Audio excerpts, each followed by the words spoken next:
नमस्कार दोस्तों, एक बार फिर से आपका स्वागत है आपके अपने YouTube channel learn from home पर। दोस्तों, हमने जो बिहार पुलिस के ट्रेंड एनालिसिस के आधार पर जो श्रृंखला स्टार्ट की थी, उसका ये है अगला वीडियो है, जिसमें हम लोग बिहार विशेष यानी कि बिहार स्पेशल को कवर करने वाले हैं विथ फुल डिटेल्स। जैसा कि हमने पिछले क्लास में और सभी विषय को कंप्लीट किया था, तो अगर आपने इससे पहले वाली क्लासेस नहीं देखी है तो चैनल के प्लेलिस्ट से आप देख सकते हो।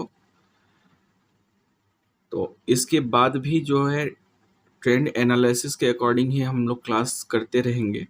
तो जो भी मेरे भाई बहन क्लास इस चैनल पर नए आए हुए हैं, उनसे रिक्वेस्ट है कि चैनल को सब्सक्राइब कर लेंगे, ताकि जो है आगे आने वाली वीडियो का नोटिफिकेशन सबसे पहले आपको मिले। तो चलिए दोस्तों, इसमें हम लोग कवर करने वाले हैं मेनली बिहार विशेष, जो भी बिहार पुलिस के एग्जाम में 2000 ईस्वी के बाद से अब तक पूछे गए प्रश्न हैं, उसको लेटेस्ट डाटा के अकॉर्डिंग हम लोग पढ़ने वाले हैं। तो अपना फोकस बढ़ा लीजिएगा दोस्तों, क्योंकि एक ही क्लास करने के बाद आपको ये प्रश्न याद हो जाने चाहिए, ऐसा आपको कोशिश करना है। ठीक है, चलिए स्टार्ट करते हैं। स्टार्ट करने से पहले क्लास को लाइक कर लीजिए दोस्तों, और क्लास होने के बाद जो है इसको अपने एजुकेशनल ग्रुप में शेयर जरूर करेंगे आप। ठीक है दोस्तों, चलिए शुरू करते हैं। हमारा पहला प्रश्न है दोस्तों, एशिया का सबसे बड़ा पशु मेला कौन सा है? तो ये है सोनपुर बिहार का। आइए इसके बारे में विस्तार से जानते हैं। दोस्तों, सारे ही क्वेश्चन जो है हमने एग्जाम में पूछे हुए लाए हैं, तो आप प्रत्येक क्वेश्चन के नीचे में आप देख सकते हैं कि वह कौन से एग्जाम में और किस तिथि को पूछा गया है। ठीक है, इसके बारे में एकदम आप निश्चिंत रहेंगे। तो चलिए इसका डिटेल कवर करते हैं। तो एशिया का जो दोस्तों सबसे बड़ा मेला है वो सोनपुर बिहार का है, जो कि बिहार में आयोजित होता है। सोनपुर पशु मेला कार्तिक पूर्णिमा पर गंगा नदी तथा गंडक नदी के संगम पर नवंबर से दिसंबर में आयोजित किया जाता है। इसे हरिहर क्षेत्र के मेला के नाम से भी जाना जाता है। यह 500 एकड़ क्षेत्र में फैला हुआ है। अगला प्रश्न है दोस्तों, बिहार का प्रसिद्ध सोनपुर पशु मेला प्रारंभ किया जाता है। तो ये प्रारंभ किया जाता है कार्तिक पूर्णिमा से। इसकी व्याख्या हम लोग देख चुके हैं दोस्तों। अगला प्रश्न है, किस राज्य में 2011 में साक्षरता दर जो है देश में सबसे कम थी? तो ये था अपने बिहार में सबसे कम साक्षरता दर। वर्ष 2011 की जनगणना के अनुसार सबसे कम साक्षरता दर वाला राज्य बिहार है। इसकी कुल साक्षरता की बात करें दोस्तों, तो यह 61.8% है, जिसमें पुरुष साक्षरता की दर 74.04 है। भारत का सर्वाधिक साक्षरता वाला राज्य जो है ये केरल है, और सबसे कम वाला अपना बिहार है। अगला प्रश्न है दोस्तों, 2011 की जनगणना के अनुसार भारतवर्ष में अधिकतम जनसंख्या घनत्व वाला राज्य कौन सा है? तो ये है बिहार। वर्ष 2011 की जनगणना के अनुसार भारतवर्ष में अधिकतम जनसंख्या घनत्व वाला राज्य बिहार है। यहाँ का जनसंख्या घनत्व 1106 व्यक्ति प्रति वर्ग किलोमीटर है।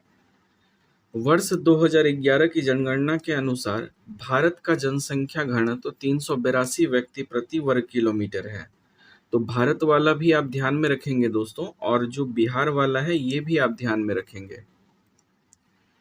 अगला प्रश्न है दोस्तों, जलालगढ़ किला बिहार के किस जिले में स्थित है? तो ये दोस्तों पूर्णिया जिले में स्थित है। जलालगढ़ किला बिहार राज्य के पूर्णिया जिले में स्थित है। चतुष्कोणीय रूप में इस किले को किशनगंज के प्रथम राजा सैयद मोहम्मद जलालुद्दीन खान ने सन 1722 ईस्वी में निर्मित करवाया। हालांकि कुछ लेखकों के अनुसार इस किले को पूर्णिया के नवाब सैफ खान ने 1722 में निर्मित करवाया था। अगला प्रश्न है दोस्तों, भारत में बिहार का जिसके उत्पादन में विशिष्टीकरण है वह क्या है? तो बिहार में लीची का उत्पादन में विशिष्टीकरण है दोस्तों। बिहार में भारत का सर्वाधिक लीची उत्पादन होता है। यहाँ 33 से लेकर 35,000 हेक्टेयर लीची के बाग हैं, जो कि भारत के कुल उत्पादन का 40% है। बिहार में सर्वाधिक लीची मुजफ्फरपुर में होती है। अगला प्रश्न है दोस्तों हमारा, भारत का सबसे अधिक लीची का उत्पादक राज्य कौन सा है? तो ये अपना बिहार है। हम लोग प्रश्न की व्याख्या देख चुके हैं। अगला प्रश्न है दोस्तों, वर्तमान बिहार विधान परिषद के अध्यक्ष कौन हैं? तो ये हैं दोस्तों अवधेश नारायण सिंह। जब प्रश्न पूछा गया था यानी प्रश्नकाल के समय बिहार विधान परिषद के अध्यक्ष अवधेश नारायण सिंह थे। बिहार विधान परिषद के वर्तमान सभापति हैं देवेश चंद्र ठाकुर।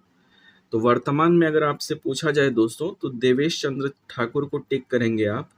बिहार विधान परिषद के प्रथम सभापति राजीव रंजन प्रसाद थे। ठीक है दोस्तों। अगला प्रश्न है, बेलाडीला श्रेणी किस जिले में स्थित है? तो ये है दोस्तों बस्तर जिले में। बेलाडीला श्रेणी बस्तर जिले में स्थित है। बेलाडीला श्रेणी में प्रचुर मात्रा में लौह अयस्क पाया जाता है। बेलाडीला वर्तमान में छत्तीसगढ़ के दांतेवाड़ा जिला में राष्ट्रीय खनिज विकास निगम के अधीन लौह अयस्क का खान है। अगला प्रश्न है दोस्तों, राज्य पुनर्गठन आयोग 1956 के सिफारिशों के बाद बिहार विधानसभा के निर्वाचित सदस्यों की संख्या कितनी थी?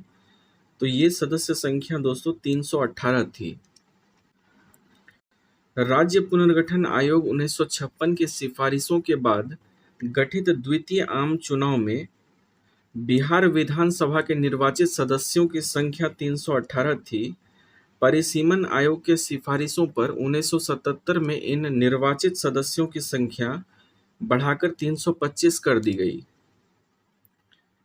पुनः बिहार पुनर्गठन अधिनियम 2000 द्वारा झारखंड के अलग राज्य बन जाने के बाद बिहार राज्य की विधानसभा में निर्वाचित सदस्यों की संख्या 243 रह गई, जो वर्तमान में भी है। इनमें से 38 अनुसूचित जाति के लिए और 2 अनुसूचित जनजाति के लिए आरक्षित है। अगला प्रश्न है दोस्तों, बिहार विधानसभा में सीटों की संख्या कितनी है? तो ये सीट है दोस्तों 243। अगला प्रश्न है, वर्ष 2000 में बिहार से बनाए गए झारखंड राज्य के निर्माण के बाद बिहार विधानसभा की सदस्य संख्या कितनी थी? तो ये थी दोस्तों 243। अगला प्रश्न है, बिहार में क्रियान्वित की जा रही अंत्योदय अन्न योजना का उद्देश्य क्या है? तो इसका उद्देश्य है दोस्तों चयनित परिवारों को सस्ता गेहूं और चावल आवंटित करना। बिहार राज्य में क्रियान्वित की जा रही अंत्योदय अन्न योजना का उद्देश्य लक्षित या चयनित परिवारों को सस्ता गेहूं और चावल का आवंटन करना है। अंत्योदय अन्न योजना भारत सरकार द्वारा शुरू की गई सबसे बड़ी योजनाओं में से एक है। यह सार्वजनिक वितरण की योजना है जिसे वर्ष 2000 में लागू किया गया था।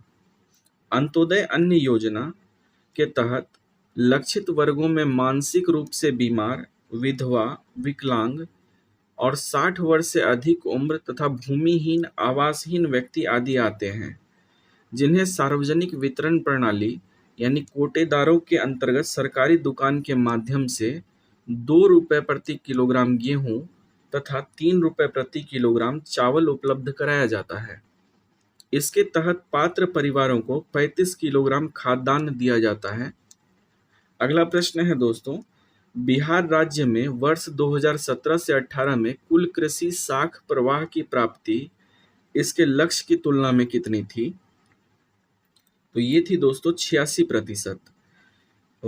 बिहार राज्य में वर्ष 2017 से 18 में कुल कृषि साख प्रवाह की प्राप्ति इनके लक्ष्य की तुलना में 86% थी।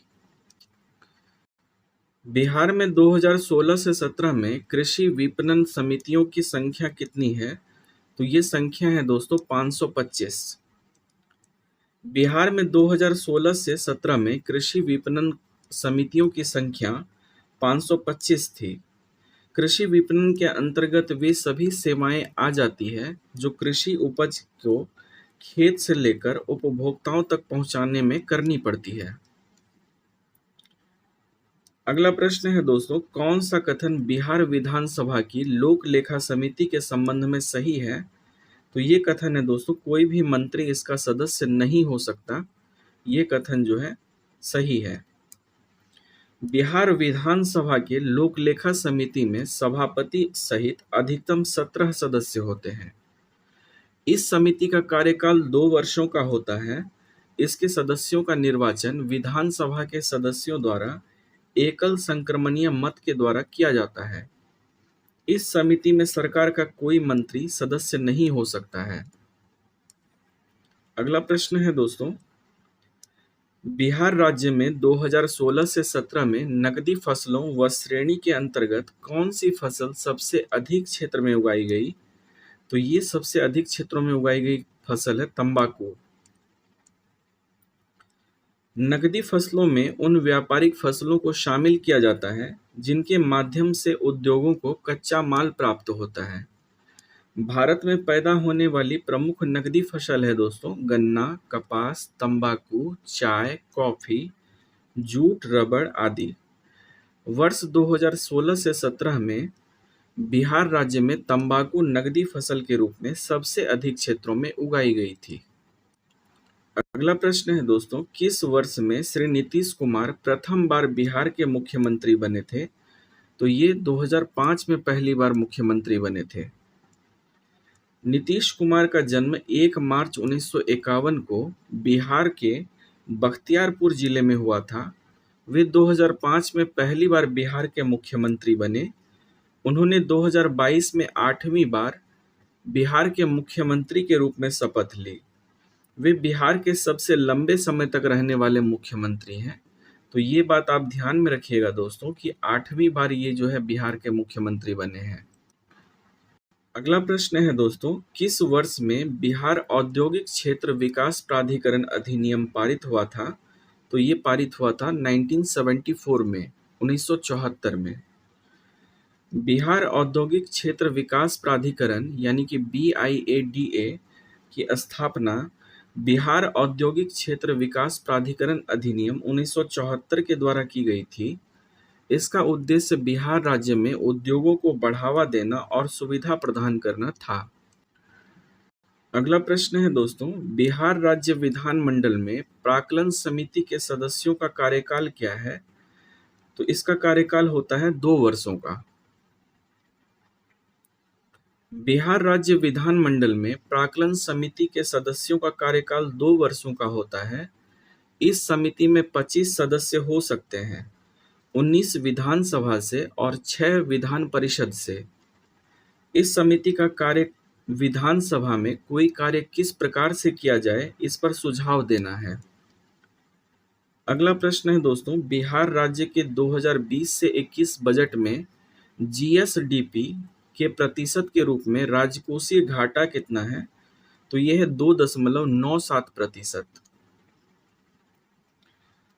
बिहार राज्य के 2020 से 21 बजट में GSDP यानी सकल राज्य घरेलू उत्पाद के प्रतिशत के रूप में राजकोषीय घाटा 2.97% था।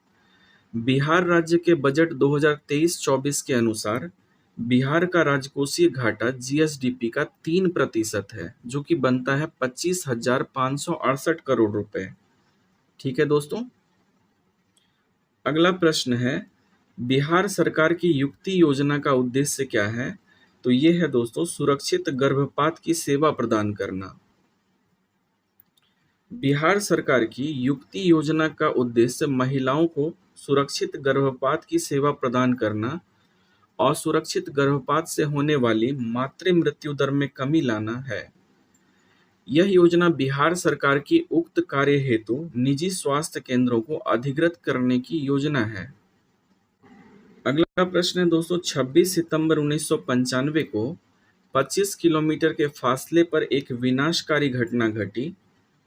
तो ये विनाशकारी घटना धनबाद से 25 किलोमीटर दूर पे घटी।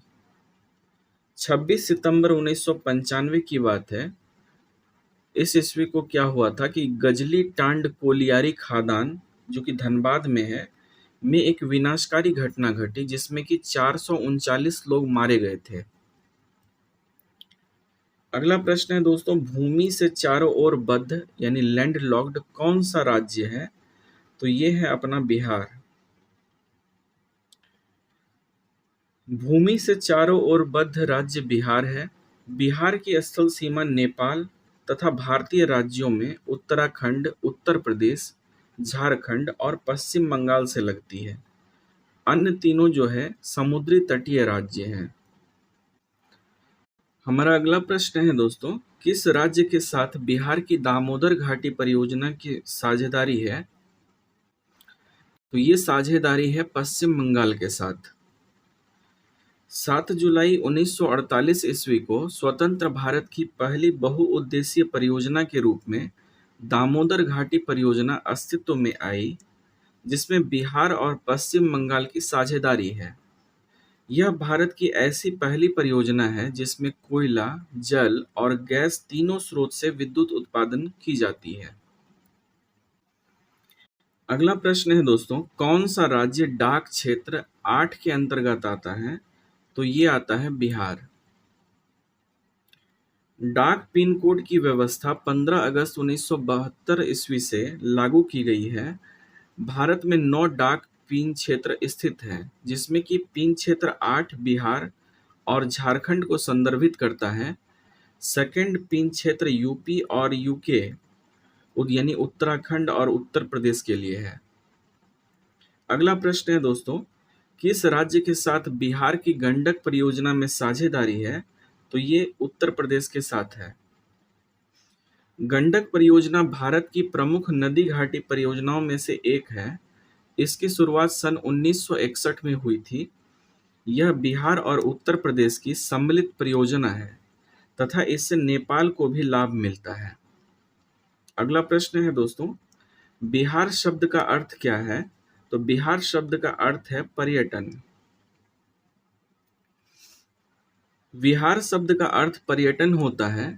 प्राचीन काल में बौद्ध मठों या विहारों की अधिकता के कारण विहार का नाम बिहार पड़ गया। विहार बौद्ध भिक्षुओं के लिए निवास स्थान था। अगला प्रश्न है दोस्तों, बिहार समृद्ध है? तो बिहार जो है खनिजों में समृद्ध है। बिहार में प्रधान रूप से चूना पत्थर, पायराइट, चीनी मिट्टी, फेल्सपार, सोना, ग्रेनाइट आदि खनिज प्रचुर मात्रा में पाए जाते हैं। बिहार राज्य देश में पायराइट का एकमात्र उत्पादक क्षेत्र है। अगला प्रश्न है दोस्तों, बिहार के कौन से 3 जिले पश्चिम बंगाल की सीमा पर स्थित हैं? तो ये जिले हैं कटिहार, पूर्णिया और किशनगंज।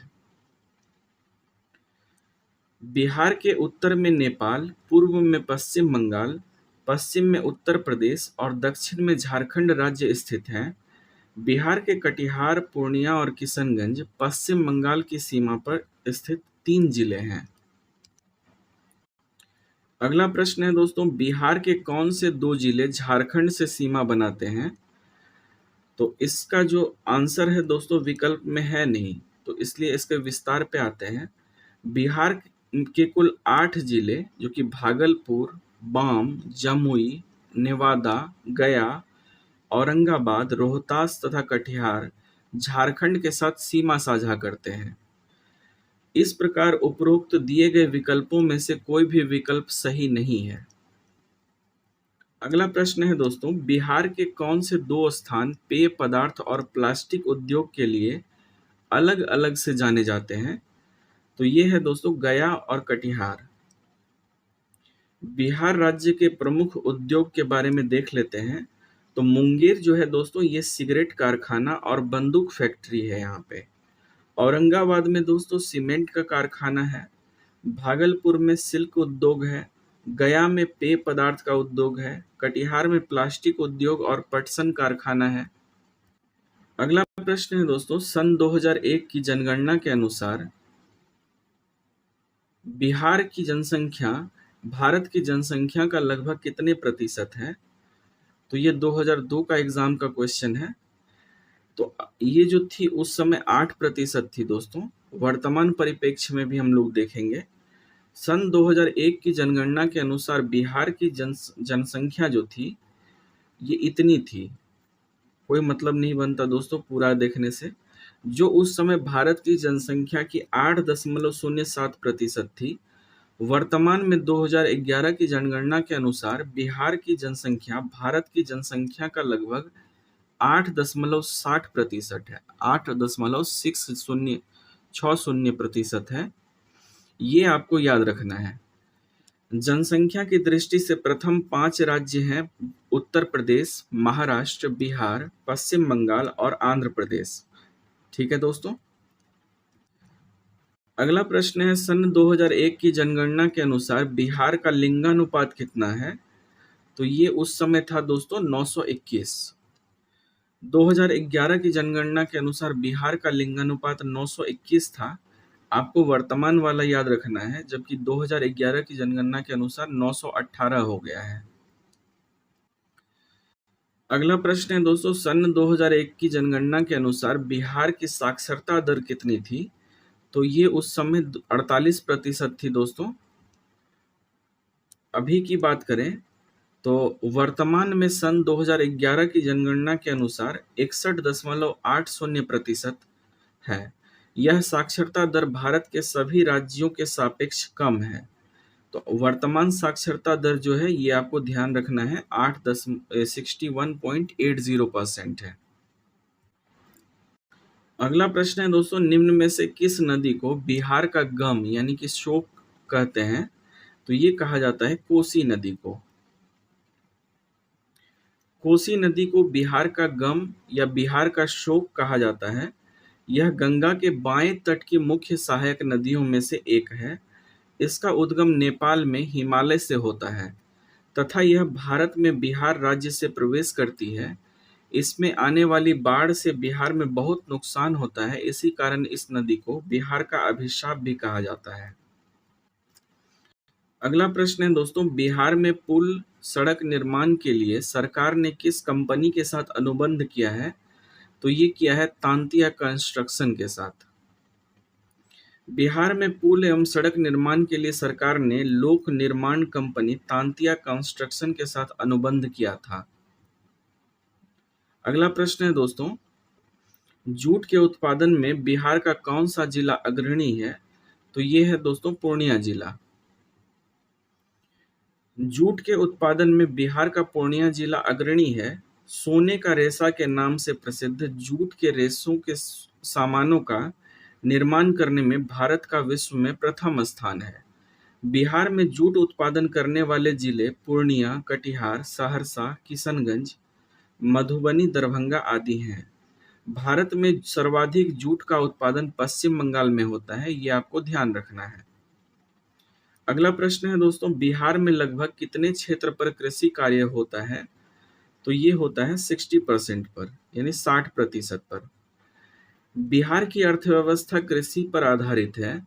बिहार का कुल भौगोलिक क्षेत्र लगभग 93.60 लाख हेक्टेयर है, जिसमें से केवल 56.03 लाख हेक्टेयर भूमि पर ही खेती होती है। राज्य में लगभग 79.46 लाख हेक्टेयर भूमि कृषि योग्य है। अतः बिहार में लगभग 60% क्षेत्र पर ही कृषि कार्य होता है। अगला प्रश्न है दोस्तों, फणीश्वर नाथ रेणु का जन्म कहाँ हुआ था? तो इनका जन्म हुआ था पूर्णिया में। फणीश्वर नाथ रेणु का जन्म 4 मार्च 1921 को बिहार के पूर्णिया जिले, वर्तमान में अररिया में पड़ता है ये, कि औराही हिंगना गांव में हुआ था। ये हिंदी भाषा के साहित्यकार थे। इनकी प्रसिद्ध कृतियों में मैला आंचल, कितने चौराहे उपन्यास एवं पंचलाइट, मारे गए गुलफाम, ठेस जो कि कहानियां हैं इत्यादि हैं। मैला आंचल के लिए पद्मश्री से सम्मानित किया गया था फणीश्वर नाथ रेणु को, ये भी आपको ध्यान में रखना है। अगला प्रश्न है दोस्तों, बिहार में कुल कितने प्रमंडल हैं? तो बिहार में कुल 9 प्रमंडल हैं।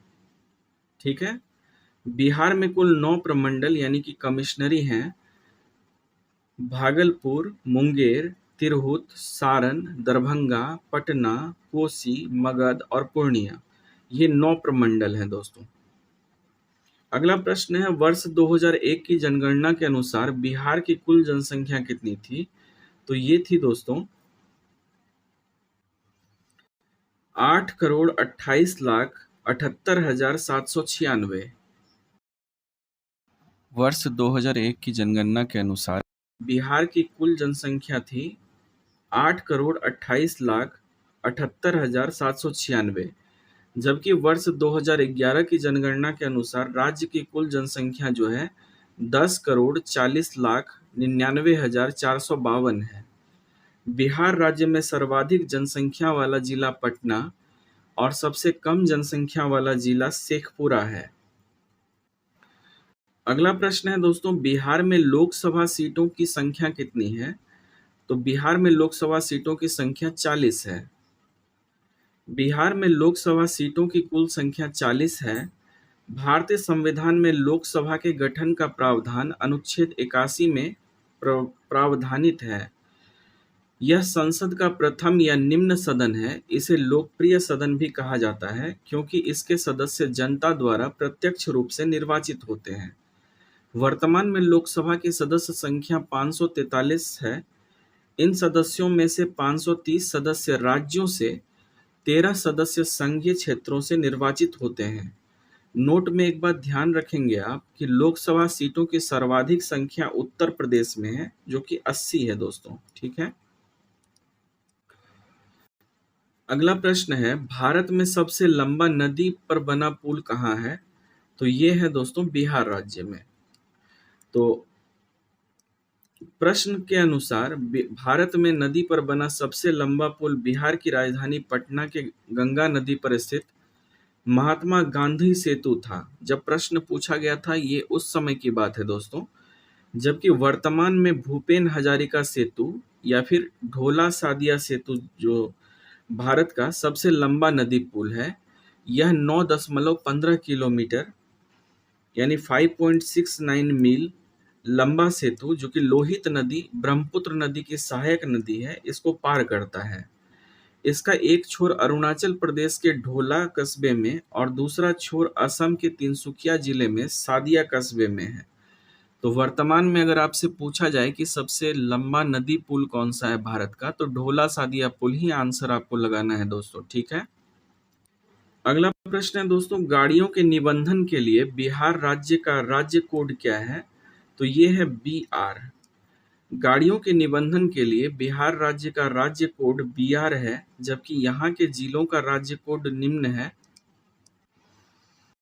BR01 पटना के लिए है दोस्तों, BR02 गया के लिए है, BR03 आरा भोजपुर के लिए है, BR04 छपरा के लिए, BR05 दिया है मोतिहारी के लिए है, BR7 जो है ये दरभंगा के लिए है, BR09 Begusarai, BR10 Bhagalpur, BR29 Siwan के लिए और BR32 मधुबनी के लिए है तथा BR33 समस्तीपुर के लिए है।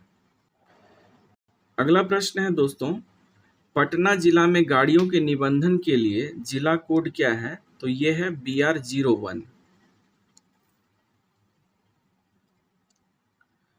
अगला प्रश्न है दोस्तों, बिहार राज्य में मोटर दुर्घटना दावा अधिकरण के पीठासीन अधिकारी या पदाधिकारी होते हैं। तो ये होते हैं जिला न्यायाधीश और अपर जिला न्यायाधीश दोनों। ठीक है दोस्तों। मोटर वाहन अधिनियम की धारा 166 के अनुसार मोटर दुर्घटना के मामलों में मुकाबला के लिए मोटर दुर्घटना दावा अधिकरण से संपर्क करना चाहिए। बिहार राज्य में मोटर दुर्घटना दावा अधिकरण के पीठासीन अधिकारी जिला न्यायाधीश व अपर जिला न्यायाधीश होते हैं। अगला प्रश्न है दोस्तों, 1930 में बिहार में किसान आंदोलन का नेतृत्व किसने किया था? तो ये किया था स्वामी सहजानंद ने। वर्ष 1930 में बिहार में किसान आंदोलन का नेतृत्व स्वामी सहजानंद सरस्वती ने किया था। वर्ष 1920 से वर्ष 1940 के बीच कई किसान संगठनों का उदय हुआ। बिहार प्रांतीय किसान सभा वर्ष 1929 और वर्ष 1936 में स्थापित अखिल भारतीय किसान सभा प्रमुख किसान संगठन थे। वर्ष 1936 में कांग्रेस के लखनऊ अधिवेशन में सहजानंद की अध्यक्षता में अखिल भारतीय किसान सभा का गठन किया गया था। अगला प्रश्न है दोस्तों, बिहार के उप मुख्यमंत्री अभी कौन हैं? तो ये तेजस्वी यादव हैं। प्रश्नकाल के समय बिहार के उप मुख्यमंत्री तेजस्वी यादव थे तथा 10 अगस्त 2022 को बिहार में हुए सत्ता परिवर्तन के पश्चात राष्ट्रीय जनता दल के नेता तेजस्वी यादव पुनः उप मुख्यमंत्री बने, जबकि जनता दल यूनाइटेड के नीतीश कुमार पुनः मुख्यमंत्री बने। अगला प्रश्न है दोस्तों, बिहार की द्वितीय राज्य भाषा कौन है? तो ये है उर्दू। बिहार में हिंदी भाषा शैक्षिक और आधिकारिक मामलों के लिए इस्तेमाल की जाने वाली भाषा है, जबकि 1981 में बिहार की दूसरी आधिकारिक भाषा का दर्जा उर्दू को प्रदान किया गया। 1981 में किया गया है, ये आप ध्यान में रखेंगे दोस्तों। अगला प्रश्न है, बिहार के मुख्यमंत्री की नियुक्ति किसने की? तो ये की दोस्तों बिहार के राज्यपाल ने। भारत में संघ केंद्र के समान राज्यों में भी संसदीय शासन प्रणाली को अपनाया गया है, अतः राज्य कार्यपालिका का संवैधानिक प्रमुख राज्यपाल होता है। संविधान के अनुच्छेद 164 के 1 के तहत मुख्यमंत्री की नियुक्ति राज्यपाल करता है तथा राज्यपाल मुख्यमंत्री की सलाह से अन्य मंत्रियों की नियुक्ति करता है। मंत्रियों के विभागों का बंटवारा मुख्यमंत्री करता है। इस प्रकार बिहार राज्य के मुख्यमंत्री की नियुक्ति बिहार के राज्यपाल द्वारा ही की जाती है। वर्तमान में बिहार के मुख्यमंत्री श्री नीतीश कुमार हैं व राज्यपाल राजेंद्र विश्वनाथ आर्लेकर हैं। वर्तमान में बिहार के उप मुख्यमंत्री तेजस्वी यादव हैं। इन बातों को आप ध्यान में रखिएगा दोस्तों। अगला प्रश्न है, पुराने लिच्छवी राज्य की राजधानी थी, तो ये थी दोस्तों वैशाली। लिच्छवी बिहार गंगा के उत्तर में स्थित मुजफ्फरपुर जिले में एक गणराज्य था, जिसकी राजधानी वैशाली आधुनिक बसाड़ के निकट एक विशाल नगरी थी। लिच्छवी बुद्धकालीन समय में बिहार में स्थित प्राचीन गणराज्यों में से सबसे बड़ा तथा शक्तिशाली राज्य था। राजा चेटक यहाँ के प्रसिद्ध राजा यानी कि नरेश थे। अगला प्रश्न है दोस्तों, बिहार में पहला कांग्रेस अधिवेशन कहाँ हुआ था? तो ये हुआ था बांकीपुर में। भारतीय राष्ट्रीय कांग्रेस की स्थापना 28 दिसंबर 1885 को ए.ओ. ह्यूम के द्वारा बंबई में की गई थी। इसके प्रथम अध्यक्ष व्योमेश चंद्र बनर्जी थे। भारतीय राष्ट्रीय कांग्रेस के 27वां अधिवेशन बांकीपुर पटना में हुआ था। इसकी अध्यक्षता नरसिंह मुधोलकर ने की थी। ये आप ध्यान में रखेंगे। यह अधिवेशन बिहार राज्य में आयोजित होने वाला पहला अधिवेशन था। अगला प्रश्न है दोस्तों, ब्रिटिश भारत में बिहार राज्य के प्रथम प्रधानमंत्री कौन थे? तो ये थे मोहम्मद यूनुस। ब्रिटिश भारत में बिहार राज्य के प्रथम प्रधानमंत्री मोहम्मद यूनुस थे। वर्ष 1935 में ब्रिटिश पार्लियामेंट ने गवर्नमेंट ऑफ इंडिया एक्ट पारित किया था, जिसमें प्रधानमंत्री का पदनाम प्रांतीय सरकार के प्रधान के लिए होता था। अगला प्रश्न है दोस्तों, वर्ष 1937 में हुए प्रांतीय चुनाव में कांग्रेस ने बिहार सहित अन्य राज्यों में भी भारी बहुमत से जीत हासिल की और बिहार प्रांत में मोहम्मद यूनुस ने सरकार बनाई थी। अगला प्रश्न है दोस्तों, बिहार में भारत छोड़ो आंदोलन के दौरान किस जिला को अपराधी जिला घोषित किया गया था? तो ये किया गया था सारण जिला को। बिहार में भारत छोड़ो आंदोलन के दौरान सारण जिला को अपराधी जिला घोषित किया गया था। 8 अगस्त 1942 ईस्वी को महात्मा गांधी ने ब्रिटिश शासन को समाप्त करने का आह्वान किया और मुंबई में अखिल भारतीय कांग्रेस कमेटी के सत्र में भारत छोड़ो आंदोलन आरंभ किया। गांधी जी ने ग्वालियर टैंक मैदान में अपने भाषण में करो या मरो का नारा दिया। भारत छोड़ो आंदोलन को अगस्त क्रांति के नाम से जाना जाता है। अगला प्रश्न है दोस्तों, बिहार में स्वदेशी आंदोलन के दौरान राखी बंधन दिवस कहाँ मनाया गया था? तो ये मनाया गया था दरभंगा में। बिहार में स्वदेशी आंदोलन के दौरान राखी बंधन दिवस दरभंगा में मनाया गया था। अगस्त 1905 ईस्वी में कोलकाता के टाउन हॉल में एक विशाल बैठक आयोजित की गई, जिसमें स्वदेशी आंदोलन की औपचारिक घोषणा की गई।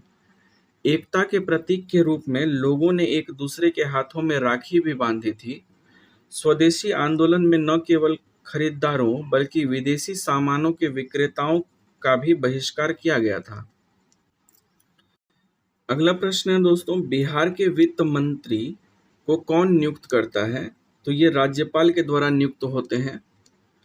बिहार के वित्त मंत्री को राज्यपाल मुख्यमंत्री की सलाह पर नियुक्त करता है। भारतीय संविधान के अनुच्छेद 153 के अनुसार प्रत्येक राज्य के लिए एक राज्यपाल होगा। एक व्यक्ति को 2 या 2 से अधिक राज्यों का राज्यपाल नियुक्त किया जा सकता है। विजय कुमार चौधरी वर्तमान वित्त मंत्री हैं, ये आप ध्यान में रखेंगे दोस्तों। अगला प्रश्न है, बिहार के इन जिलों को उत्तर से दक्षिण में व्यवस्थित करें। तो उत्तर से दक्षिण का जो ये क्रम है दोस्तों, ये है सीतामढ़ी, मुजफ्फरपुर, पटना, जहानाबाद, फिर गया है। बिहार के उपरोक्त जिलों का उत्तर से दक्षिण में व्यवस्थित क्रम इस प्रकार से है: सीतामढ़ी, मुजफ्फरपुर, पटना, जहानाबाद और गया। अगला प्रश्न है दोस्तों, निम्नलिखित में से कौन सा थर्मल पावर प्लांट बिहार में स्थित नहीं है? तो ये औरैया पावर प्लांट जो है ये बिहार में नहीं है। औरैया पावर प्लांट बिहार में स्थित नहीं है। मुजफ्फरपुर, बरौनी तथा Kahalgaon thermal power plant Bihar में स्थित है। बरौनी थर्मल पावर प्लांट रूसी सहयोग के साथ अस्तित्व में आया और 1962 में इसका संचालन प्रारंभ हुआ था। अगला प्रश्न है दोस्तों, प्रथम मुफ्ती मोहम्मद सईद पुरस्कार निम्नलिखित में से किस राज्य के मुख्यमंत्री को दिया गया? तो ये दिया गया दोस्तों बिहार राज्य के मुख्यमंत्री को। बिहार के मुख्यमंत्री नीतीश कुमार को जम्मू में जम्मू कश्मीर सरकार द्वारा आयोजित एक आधिकारिक समारोह में सार्वजनिक जीवन में ईमानदारी के लिए पहला मुफ्ती मोहम्मद सईद पुरस्कार प्रदान किया गया। मुफ्ती मोहम्मद सईद वर्तमान केंद्र शासित जम्मू और कश्मीर के एक राजनीतिज्ञ थे। अगला प्रश्न है दोस्तों, जयप्रकाश पुल, जेपी सेतु निम्नलिखित में से किस नदी पर स्थित है? तो ये स्थित है दोस्तों गंगा नदी पर। दीघा सोनपुर रेल सह सड़क पुल अथवा जेपी सेतु लोकनायक जयप्रकाश नारायण सेतु जो है गंगा नदी पर बना पुल है जो पटना और सोनपुर को जोड़ता है। इसकी लंबाई 4556 मीटर है और यह पुल भारत में असम में बोगीबील ब्रिज के बाद दूसरा सबसे लंबा रेल सह सड़क पुल है।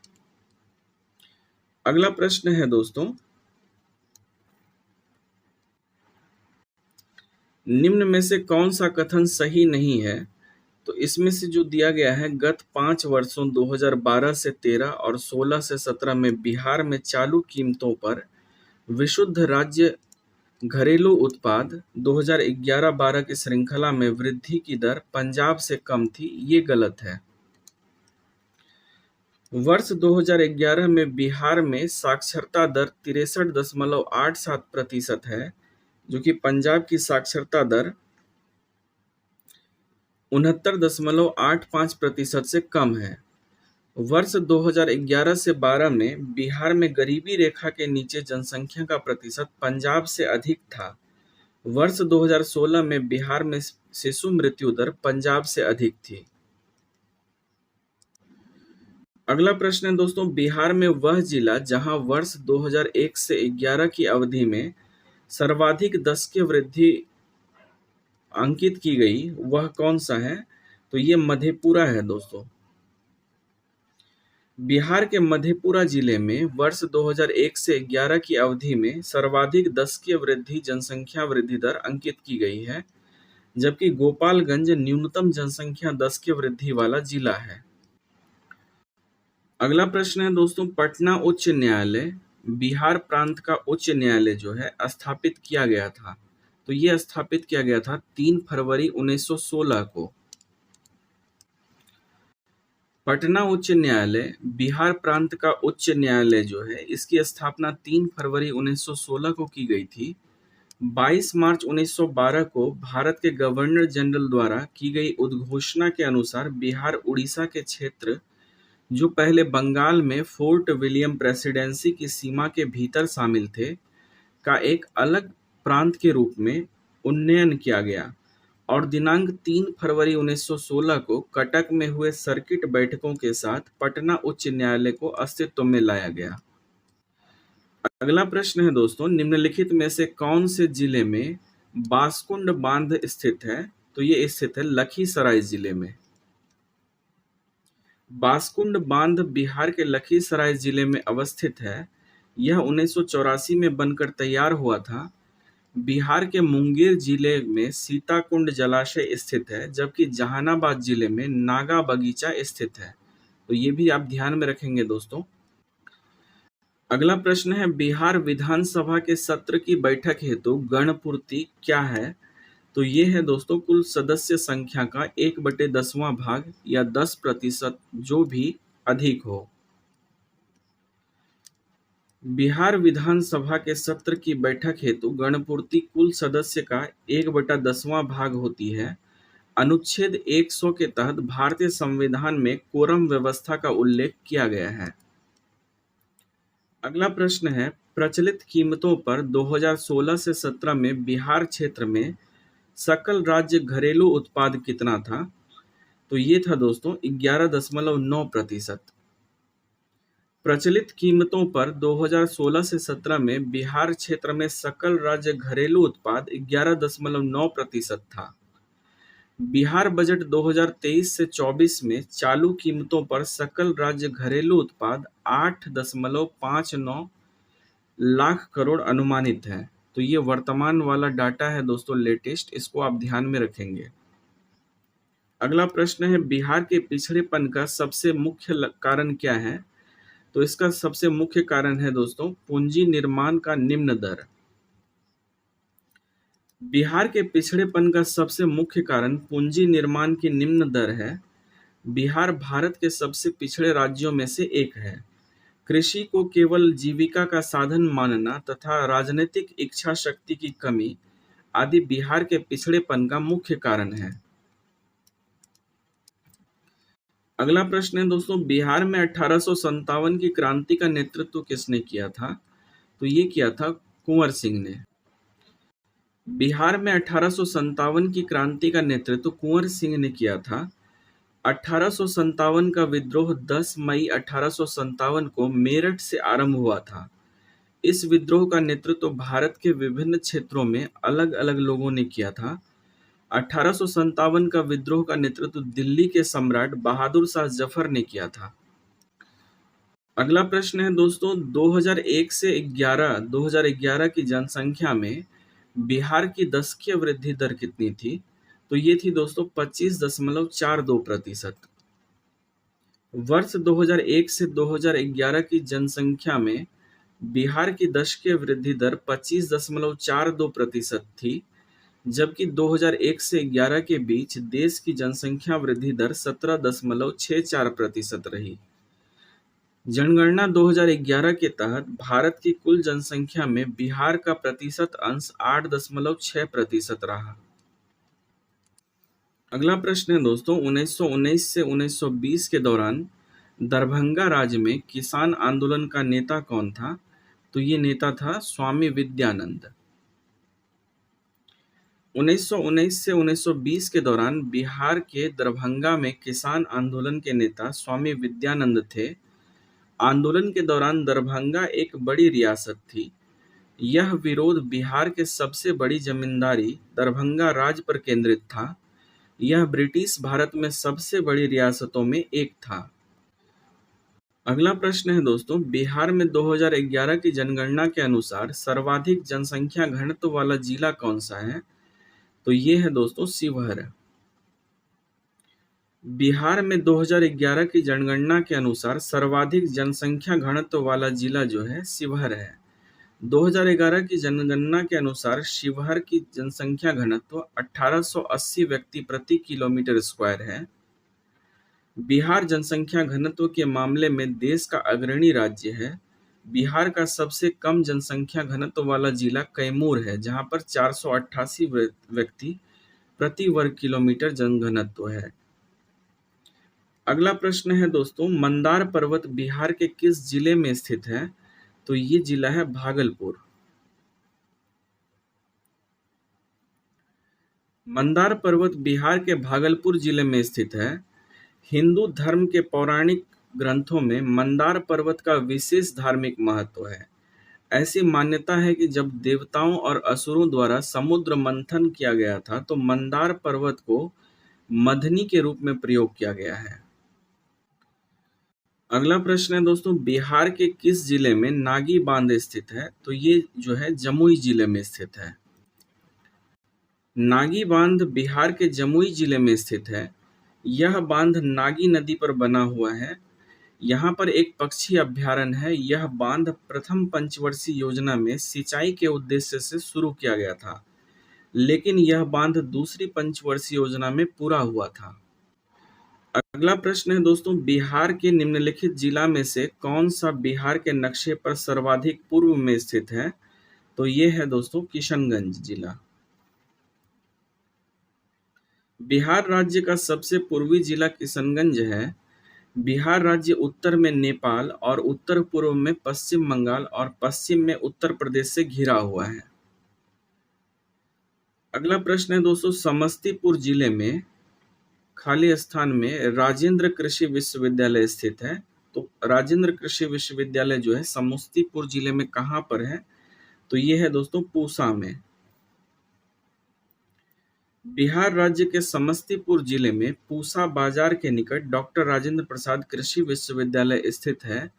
यह मूल रूप से ब्रिटिश काल में वर्ष 1903 में इंपीरियल कृषि अनुसंधान संस्थान के नाम से स्थापित किया गया था, परंतु 1934 में आए भीषण भूकंप के बाद इसे पूसा कैंपस के नाम से दिल्ली में स्थानांतरित कर दिया गया तथा समस्तीपुर में बचे अवशेष पर डॉक्टर राजेंद्र प्रसाद कृषि विश्वविद्यालय स्थापित किया गया। नोट में एक बात ध्यान रखेंगे दोस्तों कि पूसा कैंपस को वर्तमान में भारतीय कृषि अनुसंधान केंद्र के रूप में जाना जाता है, ICAR के रूप में जाना जाता है।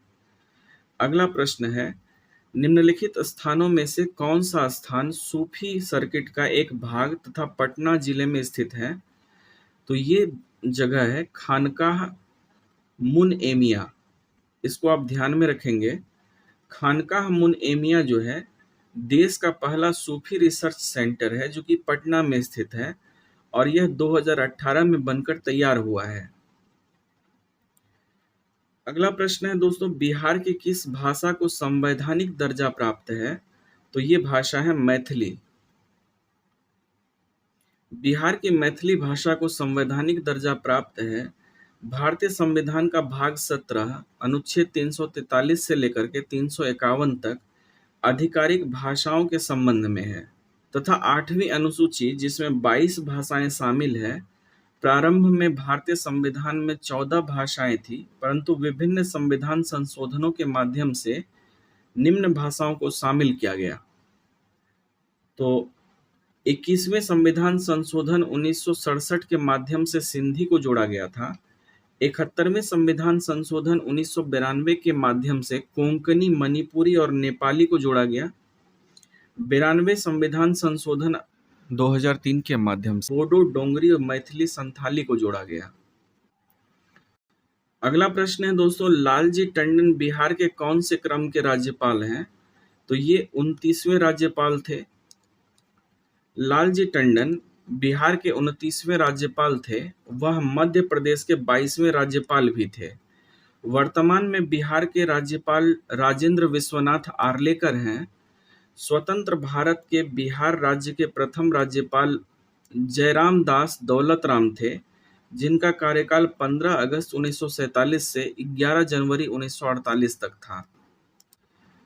अगला प्रश्न है दोस्तों, बिहार के कितने प्रतिशत भूभाग पर अति सघन वन है? तो ये 0.35%, 0.35% पर सघन वन है। बिहार के लगभग 0.35% भाग पर अति सघन वन आच्छादित है। वर्तमान में वन आवरण 7,305.99 वर्ग किलोमीटर है, जो कि राज्य के भौगोलिक क्षेत्र का 7.76% है। बिहार में सर्वाधिक वन क्षेत्र वाले जिले हैं कैमूर और पश्चिमी चंपारण।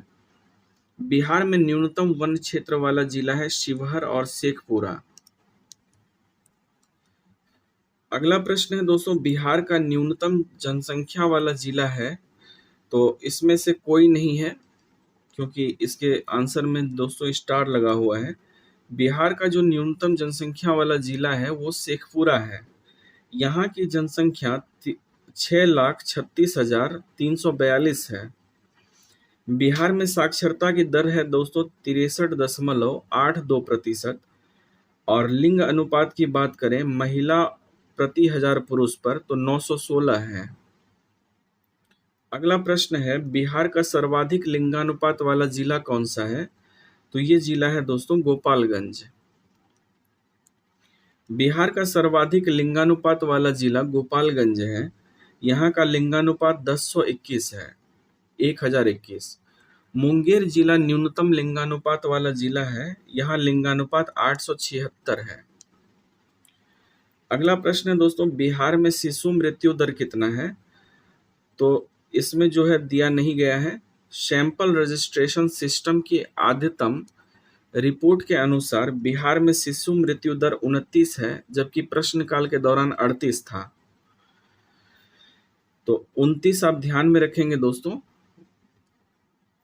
अगला प्रश्न है, बिहार में अंतरजातीय विवाह प्रोत्साहन योजना के तहत कितनी राशि दी जाती है? तो ये राशि है दोस्तों 2,50,000 रुपए। बिहार में अंतरजातीय विवाह को प्रोत्साहन देने के लिए सरकार 2.5 लाख रुपए की मदद करती है।